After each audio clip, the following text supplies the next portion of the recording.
Now, the Ukraine-Russia conflict has now begun to show its wider ramifications. The European Union is considering imposing further sanctions on Russia. In the meanwhile, Ukrainian President Petro Poroshenko has urged NATO to send ships to the Sea of Azov and added that he is looking forward to NATO's intervention. Ukraine is particularly concerned about the blockade of Azov. The blockade is having an economic impact on Ukraine. The standoff between Russia and Ukraine centers on the continued dispute over Crimea. Russia annexed the peninsula from Ukraine nearly 5 years ago and has since threatened its grip on it. Earlier in May, the Russian President Vladimir Putin inaugurated a 12-mile bridge over the Kerch Strait, connecting Crimea to mainland Russia. Despite Ukraine's protests, it is yet to be seen if the crisis will have a bearing on the proposed Trump-Putin meeting on the sidelines of G20.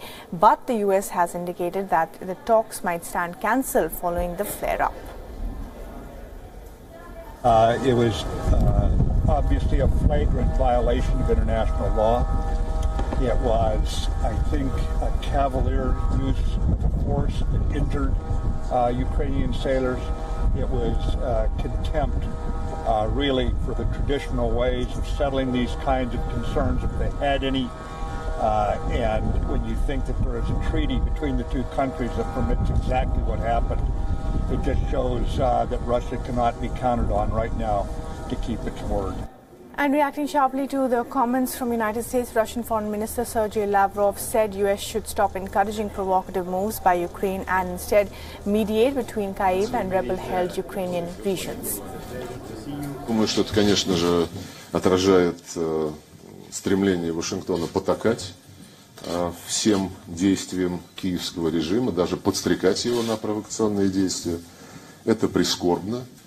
Потому что вот на эту тему недавно высказался президент Российской Федерации Владимир Путин, и слишком много фактов накапливается, которые говорят о том, что в Вашингтоне и в некоторых европейских столицах готовы исполнять любой каприз киевского режима. Meanwhile, the Crimean court has ordered detentions for 2 months for 9 Ukraine sailors captured by Russia. After the court's decision, all 24 captured Ukrainians will remain behind bars until January 25th, 2019. And our correspondent Sumit Chaturvedi is in the Black Sea resort of Sochi with the latest. The recent conflicts between Russia and Ukraine has taken the ties of both nations to a new low. Russia believes that Ukraine is stirring up such a drama so that it can show the world it's a victim of an aggressive neighbor. Also, Ukrainian President has very less chances of coming back to power next year. That's why he is actually starting an artificial conflict. Russians also believe that Ukraine has very less chances of winning a war if there is any. Also, Russia is going ahead and has started overall proceedings against the 24 crew members who were caught on Sunday in a vessel of Ukraine. Overall, the ties are very tense as far as Ukraine and Russia are concerned. But overall, a part of the world also is supporting Ukraine. Well, the problem started when Russia intercepted Ukrainian vessels in its waters and caught them on Sunday. Well, Russia said Ukraine also did the same few years back.